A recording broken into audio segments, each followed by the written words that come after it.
back to the Sports Wrap. Kevin McNamara back from the Providence Journal. It's been a couple years. I've been busy.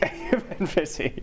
We see you at all the games, but it's good to have you back here in studio. All right, you cover Providence daily for the Providence Journal. Everyone wants to know this skid. I mean, top 25 teams, but 3 in a row, and they have another one against Butler. They've been close games. They've been working hard, but the results aren't there. You know, offensively, that's been pulling teeth really pretty much the majority of the season, and that's caught up with them against these really good top 25, good defensive teams especially.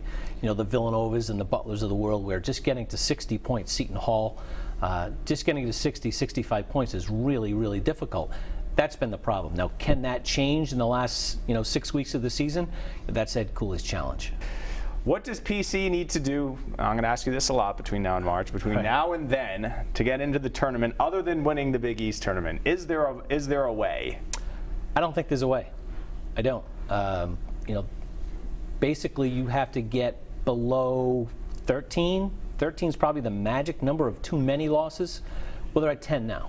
Right. So, we can probably circle 3 losses between now and the end of the year, just because the Big East is the Big East, and they have to go to Villanova, and they're going to be at Butler, and Seton Hall comes in here.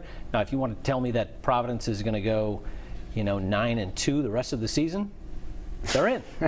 That's not. But you're easy, laughing. Yeah. and that's not what, in this that's league, what right? they're up against. Yeah.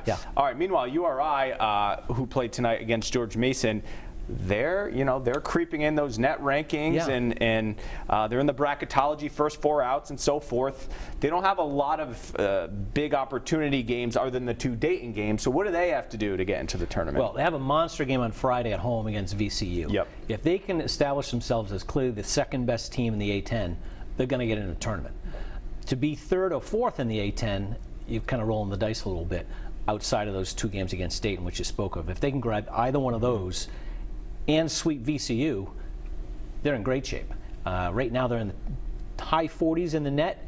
If they can remain there, and it's March, they're in the tournament. What have you liked from the Rams so far this season? Guard play? Well, I like their consistency. Outside of the game against Brown, they've played very consistent. I think Fats Russell has been a revelation.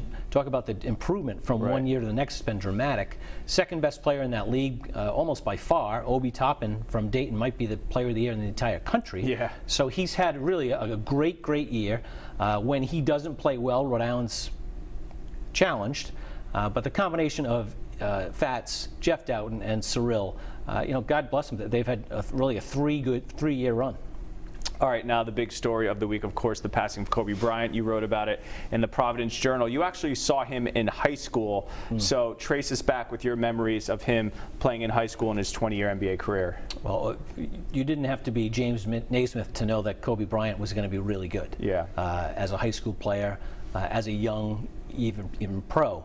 But to have him mature and explode and become a cultural icon, really, worldwide, right? No one could have predicted that. All right, Kevin McNamara, part of the Providence Journal. Thanks so much for coming in, and we'll have much more on the Sports Wrap right after this.